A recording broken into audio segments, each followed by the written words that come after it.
Hello పిల్లలు, praise Lord. Welcome to kids story time. పిల్లలు, ఈరోజు లెసన్కి మీరు అందరు రెడీగా ఉన్నారు కదా? Okay, let's start. పిల్లలు, ఒక ఊరిలో ఒక అంకుల్ ఒక ఆంటీ ఉన్నారు. వీళ్ళిద్దరికి ఒక బాబు ఉన్నాడు. ఆ బాబు పేరు నిక్కీ. నిక్కీకి అమ్మమ్మన్న తాతయ్య అన్న చాలా ఇష్టం పిల్లలు. అయితే సమ్మర్ హాలిడేస్ వచ్చినప్పుడల్లా నిక్కీ వాళ్ళ మమ్మీతో డాడీతో కలిసి వాళ్ళ అమ్మమ్మ తాతయ్య వాళ్ళ ఇంటికి వెళ్తుండేవాడు. 15 days 20 days అలాగే అమ్మమ్మతో తాతయ్యతో స్పెండ్ చేస్తూ వాళ్ళ దగ్గర బోల్డ్ అన్ని స్టోరీస్ చెప్పించుకుంటూ కలిసి ఆడుకుంటూ చాలా హ్యాపీగా స్పెండ్ చేసేవాడు పిల్లలు. అలా కొన్ని ఇయర్స్ అయిపోయింది. 5th class 6th class 7th class అలా పెద్దగా అయిపోయాడు. ఇప్పుడు నిక్కీ మరి 10th classలోకి వచ్చేసాడు. చాలా పెద్దోడైపోయాడు కదా, మరి స్కూల్ ఏజ్ అయిపోతుంది. ఇంకా ప్రతి సంవత్సరం లాగా మమ్మీ డాడీ వచ్చి నిక్కీని అమ్మమ్మ వాళ్ళ ఇంటి దగ్గర తీసుకువెళ్ళటం అలా జరిగేది. కానీ ఈ సంవత్సరం నిక్కీ అన్నాడు, డాడీ మీరు నాతో రావాల్సిన అవసరం లేదు, నేను పెద్దోడిని అయిపోయాను కదా, కాబట్టి నేనే వెళ్ళిపోతాను డాడీ, నాకేం భయం లేదు డాడీ, ఒక్కడిని అమ్మమ్మ తాతయ్య వాళ్ళ ఇంటికి ఈజీగా వెళ్ళిపోగలను డాడీ, మీరేం ఇబ్బంది పడకండి, నన్ను ట్రైన్ ఎక్కించండి చాలు, నేను వెళ్ళిపోతాను డాడీ అని చెప్పాడు పిల్లలు. డాడీ మమ్మీ నిక్కీ యొక్క ధైర్యాన్ని చూసి చాలా ఆశ్చర్యపోయారు. వావ్, నువ్వు అప్పుడే పెద్దోడు అయిపోయావా, నీకు చాలా ధైర్యం వచ్చేసిందా, ఒక్కడే ట్రావెల్ చేయగలవా? అవునా నాన్న అంటే అవును డాడీ, నాకు అంత ధైర్యం ఉంది, నేను వెళ్ళగలను డాడీ, కావాలంటే ఈసారి మీరు చూడండి, మీరేం నన్ను తీసుకెళ్లాల్సిన అవసరం లేదు, నేనే డైరెక్ట్గా వెళ్ళిపోతాను చూసారా అని చెప్పాడు పిల్లలు. సరేలే, నిక్కీ అంత స్ట్రాంగ్గా చెప్తున్నాడు కదా, చూద్దాం ఈసారి పంపిద్దాం అని మమ్మీ డాడీ నిక్కీ కోసం ట్రైన్ టికెట్ రిజర్వ్ చేసుకొని చక్కగా ఒకరోజు నిక్కీ బ్యాగ్లో అన్ని వస్తువులు ప్యాక్ చేసి ట్రైన్ ఎక్కించారు పిల్లలు. ట్రైన్ ఎక్కిన తర్వాత నిక్కీ వాళ్ళ డాడీ చెప్తున్నాడు, నాన్న జాగ్రత్త, నువ్వేం భయపడకే అంటుంటే మమ్మీ కూడా ఎవరైనా చాక్లెట్స్ ఇచ్చినా ఎవరైనా నీకు ఏమైనా తినమని ఇచ్చినా అసలు తీసుకోవద్దు, ఓకేనా, కేర్ఫుల్గా ఉండు అని మమ్మీ డాడీ జాగ్రత్తలు చెప్తా ఉన్నారు పిల్లలు. నాకేం భయం లేదు మమ్మీ, ఎందుకు మీరే భయపడుతున్నారు, నేను చాలా ధైర్యంగా వెళ్ళిపోతాను మమ్మీ అని చెప్పి నిక్కీ ప్రయాణం చేయడానికి ధైర్యంగా ప్రిపేర్ అయిపోయాడు. ఆ కంపార్ట్మెంట్లో నిక్కీ ఒక్కడే కూర్చొని ఉన్నాడు. మమ్మీ డాడీ బాయ్ చెప్తుంటే డాడీ ఫైనల్గా నిక్కీకి బాయ్ చెప్తూ, నానా నువ్వేమీ భయపడొద్దే, ఎప్పుడైనా నీకు జర్నీలో భయం వేసింది అనుకో, నీ బ్యాగ్లో ఉన్న ఫస్ట్ పాకెట్లో ఒక చిన్న లెటర్ ఉంటుంది, ఆ లెటర్ చూడు, నీకు అప్పుడు బోల్డ్ అంత ధైర్యం వస్తుంది, ఓకేనా అని చెప్పి డాడీ చెప్పాడు పిల్లలు. వెంటనే ట్రైన్ కదిలింది. నాకు చాలా ధైర్యంగా ఉంది అని అనుకుంటూ ప్రయాణం చేస్తున్నాడు పిల్లలు. కొంచెం దూరం వెళ్ళిన తర్వాత ఎక్కడో తెలియని భయం నిక్కీకి వచ్చింది. ఒక అంకుల్ ఉన్నాడు, చాలా పెద్దగా ఉన్నాడు, చాలా లావు ఉన్నాడు. అంకుల్ని చూస్తే నిక్కీకి భయం వేసింది పిల్లలు. ఆ అంకుల్ని చూస్తుంటేనే భయం వేస్తుంటే నేరుగా అంకుల్ వచ్చి నిక్కీ పక్కన కూర్చున్నాడు. నిక్కీకి ఇంకా భయం వేసింది. బాబోయ్, ఈయనేంటి ఇంతలా ఉన్నాడు, ఈయనను చూస్తే నాకు చాలా భయం వేస్తుంది, అమ్మో మా మమ్మీ గుర్తొస్తుంది, మా డాడీ గుర్తొస్తున్నాడని చాలా భయపడుకుంటున్నాడు పిల్లలు. ఇంతలో నిక్కీకి వాళ్ళ డాడీ చెప్పిన మాట గుర్తొచ్చింది. పిల్లలు, నిక్కీ వాళ్ళ డాడీ ఏం చెప్పాడు మీకు గుర్తుందా పిల్లలు?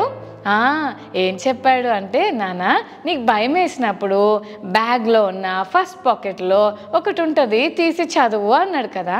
ముందు భయం వేస్తుంది, అమ్మో ఈయన నన్ను ఏమంటాడో, కొడతాడేమో, నన్ను తీసుకెళ్ళిపోతాడేమో అని చాలా భయపడుతున్నా అనికి ఆ లెటర్ ఇలా ఓపెన్ చేసి చూడగానే అందులో ఒక మాట ఉంది. ఏమనంటే, హలో నిక్కీ, నీకు భయం వేసిందా, ఏం భయపడకు, నేను నిన్ను విడిచిపెట్టలేదు నిక్కీ, నీ పక్క కంపార్ట్మెంట్లోనే నేను కూర్చొని ఉన్నాను, నువ్వేం భయపడద్దు, ఓకేనా, నేను నీతోనే ఉన్నాను, నీకేం భయం లేదు నిక్కీ అని చెప్పాడు పిల్లలు. వావ్, మా డాడీ నన్ను వదిలిపెట్టి ఇంటికి వెళ్ళిపోయాడని అనుకున్నాను, కానీ మా డాడీ పక్క కంపార్ట్మెంట్లోనే ఉన్నాడా, మా డాడీ దగ్గరే ఉన్నాడైతే నాకేం భయం లేదని చాలా హ్యాపీగా జర్నీ చేశాడు. నిజమే కదా పిల్లలు, మనం కూడా కొన్నిసార్లు కొన్ని విషయాలకు భయపడుతుంటాం. చీకటి అంటే భయం, అలాగే ఒంటరిగా ఉండాలి అని అంటే భయం, ఎగ్జామ్స్ అంటే భయం, మీలో చాలామందికి ఎగ్జామ్స్ టైం వచ్చిందని ఏం రాయాలో ఎలా చదవాలో చదివినవన్నీ గుర్తుండక అమ్మో ఇప్పుడు నేను ఎగ్జామ్స్లో ఎలా పాస్ అవుతానో ఏం మార్క్స్ వస్తాయో అని చాలామంది టెన్షన్ పడుతున్నారు కదా. పిల్లలు మనమేమి భయపడాల్సిన అవసరం లేదు, బాగా చదువుకోవాలి. యేసయ్యా నేను చదువుకున్నవన్నీ నాకు గుర్తు రావడానికి నాకు సహాయం చేయండి ప్రభు అని ప్రభుని అడిగితే తప్పకుండా దేవుడు మనకు సహాయం చేస్తాడు. నిజంగా కొన్నిసార్లు ఒంటరిగా ఉంటే భయం వేస్తుంది కదా. మన ఇంటికి తెలియని వ్యక్తి ఎవరన్నా వస్తే ఎంత భయం వేస్తుందో కదా. మనల్ని ఎవరన్నా కొట్టడానికి వస్తున్నారనుకో, మమ్మీ కానీ డాడీ కానీ ఆగురని సంగతి చెప్తా బెల్ట్ తెస్తున్నాను అని అన్నంగానే రూమ్లోకి వెళ్ళిపోయి మంచం కింద దాక్కొని డోర్ వెనకాల దాక్కొని ప్లీజ్ మమ్మీ నీకు దండం పెడతా మమ్మీ నన్ను కొట్టకు మమ్మీ ప్లీజ్ మమ్మీ అని చాలాసార్లు తప్పించుకోవడానికి ట్రై చేస్తూ ఉంటాం కదా. బైబిల్ గ్రంథంలో కూడా ఒక అన్న ఉన్నాడు పిల్లలు. ఆ అన్న కూడా చాలామందికి భయపడుతున్నాడు. ఆ అన్న పేరేంటో తెలుసా? గిద్యోన్ అన్న.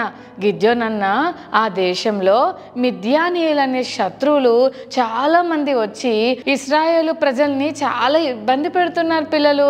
ఇశ్రాయేల్ ప్రజలు ఎంతో కష్టపడి పంట అంతా పండించుకుంటే ఇంకా మనం తెంపేసుకొని తినటానికి రెడీ అయిన టైంలో శత్రువులు వచ్చి పొలాలన్నీ తగలబెట్టేసి పంటలంతా నాశనం చేసేస్తున్నారు. పాపం ఇశ్రాయేల్ ప్రజలు ఇంత కష్టపడినా తినటానికి లేకుండా అయిపోయింది. చాలా ఏడిపిస్తున్నారు, బాధ పెడుతున్నారు, ఇబ్బంది పెడుతున్నారు. అప్పుడు వాళ్ళందరూ కూడా దేవునికి ప్రార్థన చేశారు. ప్రభువా మేము ఈ బాధ భరించలేకపోతున్నాం, ఈ ఎనిమిస్ మమ్మల్ని చాలా ఇబ్బంది పెడుతున్నారు, మమ్మల్ని ఎలాగైనా సరే విడిపించండి అని ప్రేయర్ చేసుకుంటా ఉన్నారు పిల్లలు. అప్పుడు దేవుడు ఒక అన్నను వాడుకోవాలని అనుకున్నాడు. ఆ అన్న పేరే గిద్యోన్. ఇంతకీ ఈ గిద్యోన్ అన్న ఏం చేస్తున్నాడో తెలుసా? గానుగ చాటు నుండి గోధుమలు దుల్లగొడుతున్నాడు. అంటే చాటున దాక్కొని పని చేస్తున్నాడు. దాక్కున్నాడు అంటే ఎప్పుడు దాక్కుంటాం పిల్లలు? భయం వేసినప్పుడు దాక్కుంటాం కదా. గిద్యోన్ అన్న కూడా మిద్యానీయులు అంటే భయం వేసి దాక్కొని గోధుమలు దుల్లగొడుతూ ఉన్నప్పుడు ఒక గొప్ప ఏంజెల్ గిద్యోన్ అన్న దగ్గరకు వచ్చి ఒక మంచి పేరుతో పిలుస్తున్నాడు. ఏమనంటే గిద్యోన్ అనట్లేదు కానీ పరాక్రమము కలిగిన బలాఢ్యుడా యెహోవా నీకు తోడై ఉన్నాడు అని ఏంజెల్ వచ్చి గిద్యోన్తో చెప్పాడు పిల్లలు. గిద్యోన్ అన్నకి ఏం అర్థం కావట్లేదు. దేవుడు నాకు తోడై ఉన్నాడా? నేను పరాక్రమం కలిగిన బలాఢ్యుడనా? అసలు నేను ఏం చేస్తున్నానో తెలుసా? ఇప్పటికే భయానికి దాక్కున్నాను, నాకే ధైర్యం లేదు, అయినా దేవుడు నాకు తోడున్నాడా? దేవుడే మాకు తోడుగా ఉంటే మాకు ఎందుకు ఈ కష్టాలు? మా ఎనిమిస్ ఎందుకు వచ్చి మమ్మల్ని ఇబ్బంది పెడుతున్నారు? వీళ్ళందరూ మమ్మల్ని వచ్చి ఏడిపిస్తున్నారు. అప్పుడు మా తాతలు, మా పెద్దనాన్నలు, పెద్దమ్మలు అందరూ చెప్పేవాళ్ళు ఏమనంటే ఇశ్రాయేలు ప్రజలను దేవుడు ఎర్ర సముద్రాన్ని చీల్చి అందులో నుంచి నడిపించాడట. ఆకాశం నుంచి మన్నా ఇచ్చాడని, బండలో నుండి నీళ్ళు ఇచ్చాడని. ఇంత అద్భుతంగా దేవుడు ఇశ్రాయేలు ప్రజలను నడిపిస్తే మరి ఇప్పుడెందుకు మాకు ఈ కష్టాలు? మా దేవుడు ఏమైపోయాడు అని గిద్యోన్ అన్న మరి ఆ ఏంజిల్తో మాట్లాడుతున్నాడు. దేవుడు అంటాడు, ఇదిగో నీ ప్రజలు బాధపడుతుంటే ఏడ్చుకుంటూ వాళ్ళు ప్రేయర్ చేస్తుంటే నేను ప్రేయర్కి ఆన్సర్గా ఇశ్రాయేలు ప్రజలందరినీ ఆ ఎనిమిస్ నుంచి తప్పించడానికి నేను నిన్ను గొప్ప లీడర్గా నిలబెట్టి వాడుకోబోతున్నాను అని చెప్పాడు పిల్లలు. అప్పుడు గిద్యోన్ అన్న తల వంచుకొని బాధతో నేను చాలా చిన్నోడిని, మా ఫ్యామిలీ చాలా చిన్నది, మా గోత్రము చాలా చిన్నది, నేను అందరికంటే చాలా చిన్నోడిని, ఐఎమ్ నాట్ వర్ది లార్డ్, నేను ఏమాత్రం అర్హుణ్ణి కాదు అని చాలా బాధపడుతున్నాడు పిల్లలు. అప్పుడు దేవుడు అన్నాడు, ఎందుకు బాధపడుతున్నావు? నేను నీకు తోడుగా ఉన్నాను కదా, నీకే భయం లేదు. నువ్వు ఎంత చిన్నవాడివైనా, నువ్వెంత తక్కువ గోత్రంలోంచి వచ్చినా నేను కదా నిన్ను వాడుకోవాలని అనుకుంటుంది. తప్పకుండా నిన్ను వాడుకుంటాను. కమాన్, నా మాటకు లోబడి నువ్వు బయటికి రా గిద్యోన్ అని దేవుడు పిలిచాడు. చెల్లి తమ్ముడు, దేవుడు మనల్ని వాడుకోవాలని ఇష్టపడుతున్నాడు. దేవునికి మన పట్ల గ్రేట్ ప్లాన్స్ ఉన్నాయి. కొన్నిసార్లు చాలామంది చెల్లి తమ్ముళ్ళు అనుకుంటారు, అక్క నాకు పాటలు పాడటం రాదక్క, నేను ఏ మ్యూజిక్ ప్లే చేయలేనక్క, నాకు ఏమి రాదక్క, మంచి మార్క్స్ రావు, నాకు ఏ టాలెంట్ లేదు, నన్ను అందరూ వేస్ట్ ఫెలో అని పిలుస్తారక్క అని మీరు అనుకుంటున్నారా? చెల్లి తమ్ముడు, దేవుడు నీ పట్ల గ్రేట్ ప్లాన్స్ కలిగి ఉన్నాడు. నువ్వు అనుకున్నట్లు దేవుడు నిన్ను అనుకోవట్లేదు. దేవుడు నీ గురించి చాలా గొప్పగా అనుకుంటున్నాడు. గిద్యోన్ అన్న భయపడి దాక్కుంటే దేవుడు అంటున్నాడు, స్ట్రాంగ్ మైటీ పర్సన్వి, నువ్వు పరాక్రమం కలిగిన బలాఢ్యుడివి, కమాన్ రా, నేను నిన్ను వాడుకుంటానని చెప్పాడు. పిల్లలు భయపడుతున్న ఆ అన్నలో దేవుడు ఎంత ధైర్యాన్ని చూశాడో కదా. నీ జీవితంలో కూడా గొప్ప గొప్ప టాలెంట్స్ని దేవుడు బయటికి తీయాలని ఆశపడుతున్నాడు. అయితే గిద్యోను అన్నకు ఎందుకో డౌట్ వస్తుంది. ఒకవేళ నేను వెళ్తే నన్ను అందరు చూసి వెక్కిరిస్తారేమో, నేను ఓడిపోతానేమో, నాకు అంత ధైర్యం లేదు, నేను గెలవకపోతే అని బోల్డ్ అని డౌట్స్ తోటి భయపడుకుంటూ ఉన్నాడు. పిల్లలు గిద్యోను అన్న అంటాడు, ఒకవేళ నీవే నాకు తోడై ఉండి నాకు సహాయం చేస్తాను అని చెప్తున్నావు కదా, ఒకవేళ ఇది కరెక్ట్ అయితే నేను ఒక పని చేయాలని అనుకుంటున్నా. నేను వెళ్ళి ఒక ఫుడ్ని ప్రిపేర్ చేసుకొని నీ దగ్గరికి తీసుకొస్తా, అంతవరకు ఇక్కడే ఉండాలి, ఓకేనా అని అడిగాడు. పిల్లలు అప్పుడు దేవుని దూత అన్నాడు, ఓకే, నువ్వు తెచ్చేదాకా నేను ఇక్కడే ఉండి వెయిట్ చేస్తానని చెప్పాడు. పిల్లలు నిజంగానే యెహోవా దూత చెప్పినట్లుగానే వెయిట్ చేస్తూ ఉన్నాడు.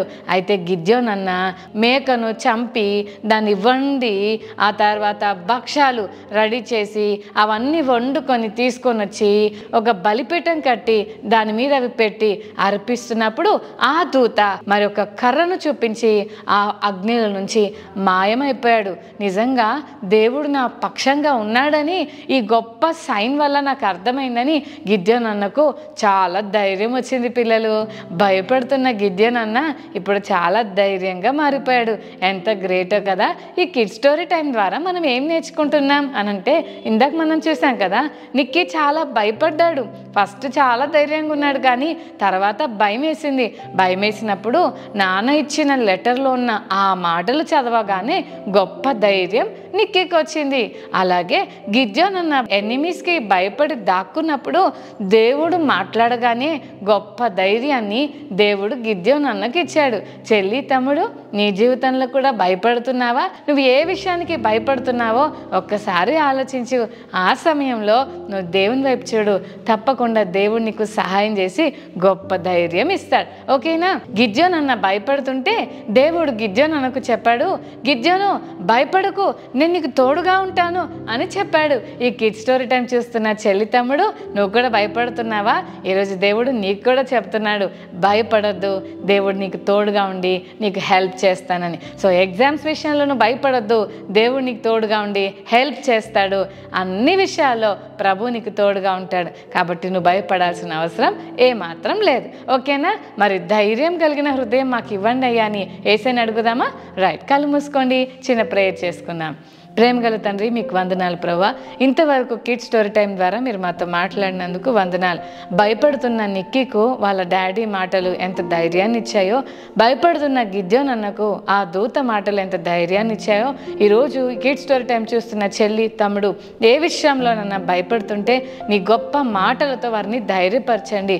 ఎగ్జామ్స్ విషయంలో కానీ, ఇంట్లో వారికి ఉన్న హెల్త్ ఇష్యూస్ కానీ, ఏ విషయంలో భయపడుతున్నా గొప్ప ధైర్యంతో నీ బిడ్డలను నింపి ప్రత్యేకంగా నీ ఆశీర్వాదాలు నీ బిడ్డలకు దయచేయండి. ఎగ్జామ్స్కి ప్రిపేర్ అవుతున్నప్పుడు మంచి జ్ఞానము, జ్ఞాపక శక్తి ఇచ్చి గొప్పవారిగా చేయండి. చదువుల్లో మంచి మార్క్స్ సంపాదించుకునే కృప ఈ పిల్లలందరికీ మీరు అనుగ్రహించమని యేసు నామమున వేడుకొని ప్రార్థిస్తున్నాం తండ్రి, ఆమేన్, ఆమేన్.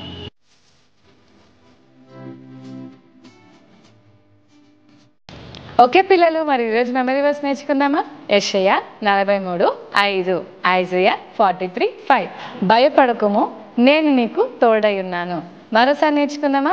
యెషయా 43:5, ఐజయా 43:5. భయపడకుము, నేను నీకు తోడై ఉన్నాను. యెషయా 43:5. Okay children, God bless you. ధైర్యంగా ప్రయాణిస్తున్న నిక్కీకు సడన్గా భయం ఎందుకు వేసింది? భయం వేసినప్పుడు నిక్కీ ఏం చేశాడు? శత్రువులకు భయపడి గానుగ చాటున దాక్కున్న అన్న పేరు ఏంటి? భయపడుతున్న గిద్యోను అన్నను దేవుడు ఏమని పిలిచారు? ఈ కిడ్ స్టోరీ టైం ద్వారా మనం ఏం నేర్చుకున్నాం? Okay children, God bless you, bye.